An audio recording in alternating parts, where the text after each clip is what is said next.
You gonna put in your 2 weeks, or you already did? I already did, yeah. Dang, So they... How you feeling, bro? Man, Are you scared, or like you're like... No, honestly, at first, I mean... What's up, guys? I'm over here again in the LA area, and I'm right here with Alan from Platinum Auto Detailing. Yes, sir. Who's been doing his business for a year? A year, yeah, that's right, a year. And you won't believe it, he has a van, super legit equipment. But you know how did you start, Alan? I started with a bucket, a wash mitt, some soap, and some motivation. That's about it. That's all you need. That's right, and some free 99 knowledge. And some free 99 knowledge. There you go. Some free 99 knowledge. That's right. But in this video, he's gonna do 2 Supras and maintenance wash, of course. Yeah. You're gonna see how much he charges. You're gonna see where he's at in his business and where he wants to go. So make sure to stick around, all right? That's right. You ready, Alan? That's right, let's do it. Let's do it.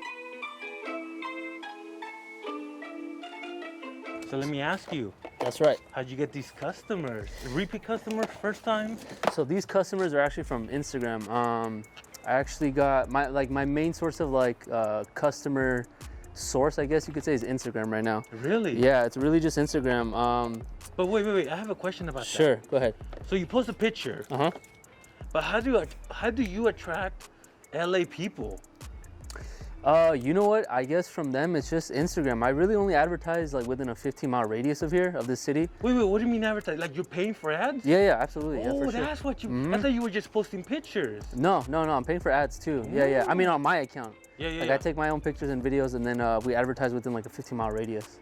Oh, that's how you do it. Yeah, and then you know what? Sometimes I'll get customers that are like right at that 15-mile radius, like brink, like right at the edge, and then they'll tell their friends that are like maybe 10 miles further out.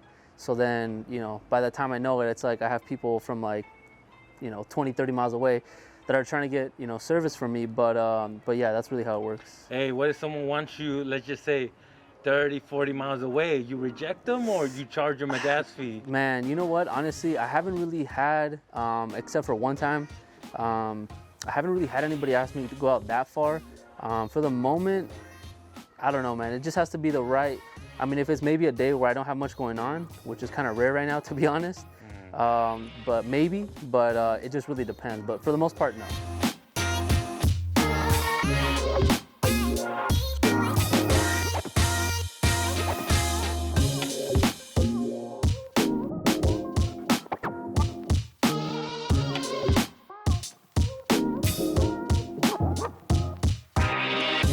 You go to school full time. What are you studying? Business administration. Oh, okay. So pretty much what you're doing already? Pretty much what I'm doing already, yeah. And then exactly. You have a day job where cars rental? That's right, yeah. It's pretty much, think of like an enterprise. Think of like an enterprise, yeah, that's right. So it's not enterprise though? It's not enterprise, no, it's a smaller company out here. It's not really known about, I guess, but... Forget enterprise. Forget enterprise, yeah, go local, man. And then you do detailing on the side.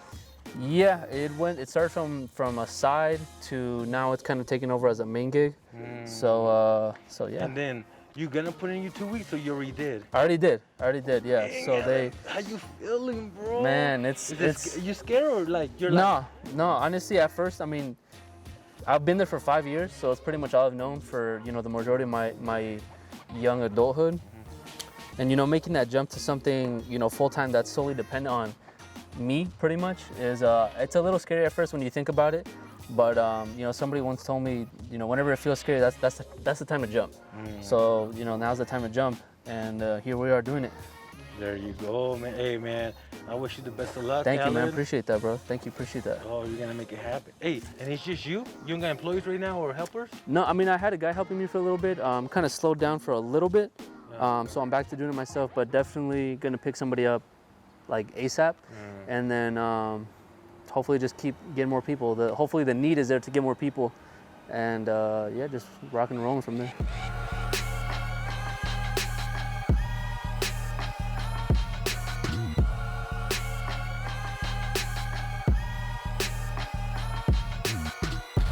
Hey, Alan, well, yes, it's getting kind of, not dark, bro, but you're getting the shadows. Yep. What are we gonna do? You gonna not rush it, but you're just gonna be on it, or you think You got some lights somewhere or what? No, I know I'll finish this before it gets dark. Usually I won't schedule anything risky in terms of like, if it gets dark at 8, I won't schedule anything at like 7. It'll be like at least 6:30. So I know in case anything happens, I have enough time for light. But worst case scenario, yeah, I do have lights that I use that I can set up for nighttime. And they're pretty bright, so it'll help me get the job done if that's needed. All right, man. So like right now, Yeah. the house is blocking the sun's going down. You got no sunlight. Don't you need it for when you start rinsing and foaming and scrubbing and drying? No, honestly, I really don't. Like I said, these are regular customers. I see them every 2 weeks, so I know, like, I have a process for it in mind already. I already know, you know, what's gonna happen by what time. I know what I need to do by this amount of time. So I kind of have it down to a system. So hypothetically, I could do it in the nighttime if I needed to, but obviously I'm not gonna have that happen. But if I needed to, I could make it work for sure. So you mainly, well, now that I'm thinking about it, Yeah. you're just gonna use towels, right, to dry the car? No, I actually use an air blower. Really? Yeah, I'm trying to minimize how much I physically touch the car. This car I haven't ceramic coated, but the other one I did.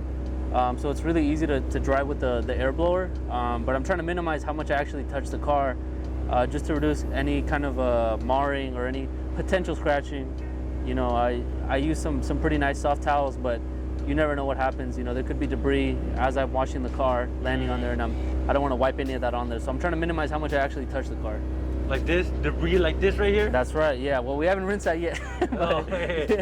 but that's what you don't want to be rubbing into the paint. That's how you create scratches and swirls. All right, bro. For sure. All right, cool. I'm gonna chill with the questions so you can get this done. Sounds good, brother. All right.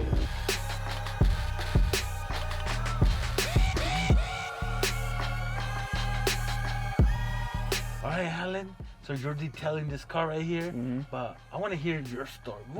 We want to hear your story because you're saying you started with buckets. That's right, man. Just a bucket. All right, let me ask you this. First of all, what made you want to detail? You know what? That's a question I don't even know myself. I think it was you know, I started in August of 2020, so we were in the pandemic. I don't know. I was just tired of being at home. You know, I had a job, so I wasn't, you know, really like needing to find something else. But I was just tired of being at home, man. I was just tired of being at home. I wanted to do something that was fulfilling.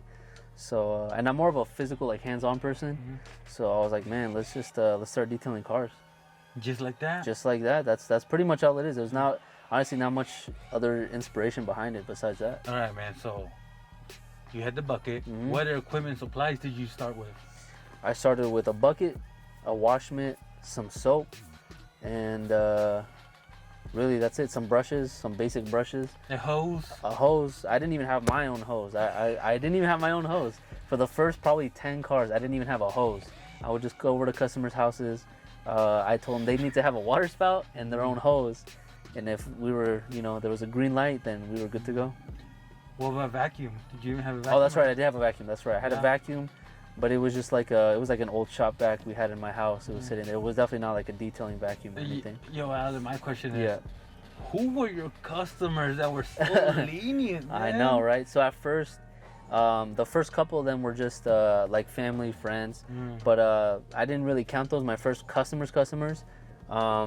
It was after I started my Instagram account. I was posting, you know, hey, free spray wax, free blah blah blah, like, you know, just trying to get my name out there. Oh, so you started with free? Not free washes. It was just like free little like incentives, like free, you know, wax, free. Okay, so get a car wash. Let me throw in a free wax. Yeah, exactly. Free incentive. Make people, you know, jump on the deal and then get some bites. But a Facebook Marketplace. After I started posting on there, those were my real first customers. And how much were you charging at first? Oh, like $20 for sedans. Yeah. $20 for sedans, 30 on trucks. Yeah, that's it. I didn't do anything other than that. And I'm assuming a simple wash outside and a simple interior vacuum? Yeah, well, on paper it was simple, but because I didn't know what I was doing, I had no experience, I didn't know anything. The simple washes were taking me 2.5, 3 hours, and I was trying to get, you know, a perfect job. I was, you know, taking off stains, trying to take out stains. You know, doing little extra touches because I wanted to do a good job. But yeah, man.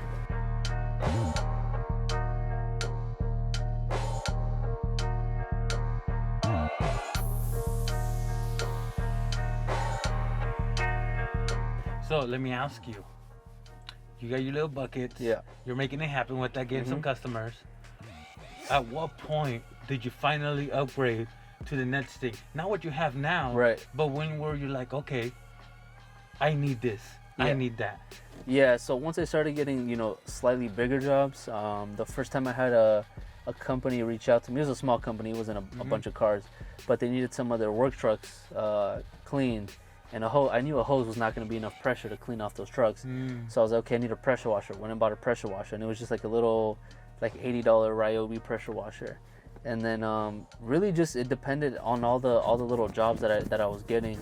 I was like, okay, now I need pressure washer, now I need a foam cannon, now I need, it just was like every job that kept growing and growing, I was like, I need more and more. So you started upgrading little by little as you needed it. As I needed it. Yeah, it was never like, you know what, I want the best of the best, I'm gonna buy everything and, you know, get myself $10,000 in debt. It was just anytime I knew I needed it, that's when I bought it. You know what? One thing I want to mention. I know you're hearing how he started, and some of you might be saying, nah, Reyes, or some of you might be saying, okay, Reyes, I think I could start like that. No, start however you want. Because I'll be honest, there's some people who dive in, bro. Yeah, for sure. You know, definitely. Go get that credit card, buy everything, and they're making it work. Yeah. You took a different approach. Right. Hey, I'm gonna start super small. I mean, it doesn't start any smaller than buckets, bro. But then you're yeah, like, that's right. Let me upgrade a little bit, no debt, and only grow as the business grows. Exactly. Yeah. So just to show you that there's different ways of growing the business, not just one way. Yep.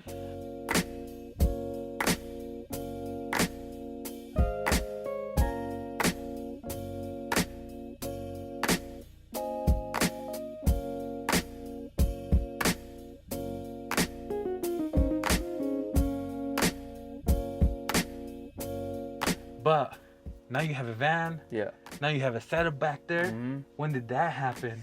And how did it happen? Yeah, so this is not my first van actually. I had a van before this. Where's it at, bro? I sold it. It was a okay. smaller van. Yeah, it was a smaller van. It was a smaller van. I needed more space to carry a bigger tank, to carry that setup that I have back there. But really, it just it's the same thing as always. It was just the more I knew I needed it, is the more I kind of took that leap, and I was like, okay, I could justify paying, you know, $1,500 for a pressure washer. I could justify paying X amount for whatever it is. So really, it was just once the van and this setup in general, once I knew I had the demand for it, is when I knew, okay, I need to service customers, you know, with a bigger water tank. I need, you know, a better pressure washer. I need this. It became a point where I was like, I need it. Not I want it, but I need it. Got it. So there you guys go. You know, you can follow his business model, you can follow other people's business model, but the point is, get started and start growing, all right? Sure. But now, let's continue with the car wash. All right, Alan, so after the leaf blower, the blower, just a quick wipe. Yeah, so we're gonna dry it down right now. Like I said earlier, we're trying to minimize how much we touch the car, just because we don't want to introduce any more potential marring or scratching or any kind of swirls. So we want to get the majority of the water off with the leaf blower. So just giving it a quick pat dry right now, and then we'll give it a quick wipe down with some detail spray, clean up the wheels and the windows, and we'll call it a day.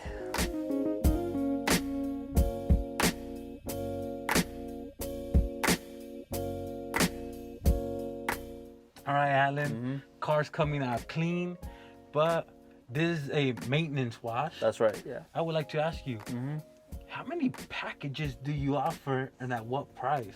So I have 4 packages. The first one is the one you just saw, was the maintenance wash. That's at 70 at sedans, 85 for SUVs and trucks. Then we have a mini detail, which is 170 for sedans, 185 for trucks and SUVs. And then our full detail and our interior detail. Full detail's at 250, starts at 250. I need pictures for that, so I need pictures of the outside and the inside, so I can, you know, give an accurate quote. And then for the inside, the interior detail starts at 180, and same thing, I need pictures, just because sometimes the car might not be in as bad condition, or sometimes it could be in really bad condition. So, you know, when somebody tells me my car's not that bad on the inside, it could be two completely different things. Oh, they have a different definition. Exact definition. Not that bad is, there's no mold. Yeah, exactly. You know? Yeah. And some people, you know, their version of like my car's filthy is like a crumb or two because the car's their baby. So they take care of it well. So I'm not going to charge them, you know, $300 for an interior detail if the car doesn't need that. That's just not how I like to run my business. I like to run it based off how, you know, the car is the type of condition that the car is really in. So have you ever had a customer wanting, they say they want something basic, and then you show up and it's horrible? No, because I don't let that happen, because on my price menu, I state that I can only do maintenance services if I've already done a full detail on your car. Sometimes I'll let it slide, but I'll let the customer know, hey, the mini detail or the maintenance wash is only if your car's not that dirty. You know, don't expect me to show up if your car's really dirty, because it's just not going to happen. You just prevent communication. Clear communication prevents that from happening. And also, you get pictures. Yeah, pictures. Yeah, exactly. So, when someone wants a full detail, they send you pictures. Have you ever got something really bad where you're like, no, I gotta charge more? Yeah, not too bad though, to be honest. Not to the point where I'm like, man, I gotta charge you like double of what the full detail costs. But you know, I've had some pictures where I'm like, man, that's a tough stain right there. I know that's gonna take me a while, or you know, that's a lot of, you know, dust in the vent, whatever it is. Just something I know at this point what's gonna take how long. And when you do realize, you know what, it's gonna take a little longer, I gotta charge a little bit more. How do you go about it and tell the customer, and how do they react? I just tell them beforehand. The reason I need pictures is because you know, if you might have some stains that are a little bit more severe, or you know, maybe you have sand or pet hair or whatever, that's why I ask for pictures, because I need to know how I can charge accordingly. Gotcha. And then that kind of gives them a fair warning as to, you know, the price might go up, you know, depending on the picture. Gotcha. What type of spray are you doing? So right now we're just doing it's by a company called Kosh Chemi. I don't know how you say it, but it's pretty much a final detail spray. So we're just gonna wipe it down after the wash, give it that nice shine, remove any streaks, if any, and just give it that nice final touch, that platinum touch as we like to call it. All right, bro, where are you giving me over here? Man, we got the custom air fresheners right here. What? These are the platinum model detail. You can only get them from us. It's a cool little touch. Oh, you leave them in cars? That's right. Some customers don't like the smell, or they don't like car scents in general. But I always ask them. Sometimes they like it, sometimes they don't. Let me see. I'll be honest. Right? Yeah, be honest with me. That's the black ice. It smells fine to me. Can I keep it? Yeah, go ahead, man. That's for you. That's a road trip gift right there. Ooh, I'm gonna put it in my car, bro. It's about that time. Man, what are you gonna do? You pretty much. Well, now that I'm gonna be full time, it's gonna be a lot easier for me to schedule in those clients during the day. Wait, when did you start this? Like, what do you mean? The detailing. Like, when did the business start? Yeah, March 2020? No. July. No, August 2020. Hey, bro. I heard winter's the worst time. Have you heard that too or no? Yeah, I mean, I've heard it. It kind of just depends on what your business model is looking like in terms of, you know, are you doing just details? Are you doing, you know, do you have a lot of maintenance clients? Kind of just depends. It can or it can't be. It really depends on to you. But honestly, last winter wasn't too bad for me. I was pretty busy. So hopefully same thing this winter. Got you. Yo, detailers who have been doing this for years. We're in California. When is the slow season and how slow does it get? Should you look for a job during winter? Let me know, all right? All right, Alan, we done skis, man. Done, man. Finished. Wrap it up. We made it. What did the customer think about it? Man, he thought it was awesome. Yeah. Every time. Every 2 weeks we do it. Every 2 weeks, man. So, you cool telling us how much you charge them? Yeah, so 70 on each car, and it was just like a maintenance wash, just pretty much on paper, outside wash, inside vacuum, and wipe down. Hey, so like $140. Yeah, in about like 2 hours, sometimes a little bit less, but 2 hours. That's what's up. All right, Alan. Thank you so much for the knowledge you provided today. Absolutely, bro. But to show you some love, where can my audience go check you out, follow your journey. Yeah. Maybe they need a detail in what area. Yeah. So check us out on Instagram. It's at Platinum Auto Detail _. We serve the Santa Cruz Valley, so pretty much where Six Flags is if you're in the LA area. We do a little bit farther out, kind of just depends on how many cars you got for us. But yeah, check us out. All right, there you guys go. All right, so if you're coming over here to Six Flags in the LA area, come get your car detailed by this guy. That's right. I'm gonna put everything in the description below. And if you guys like this video and want to see more detailing content, press the like button. Don't forget to subscribe. And I'll see you in my next video. Bye, everybody.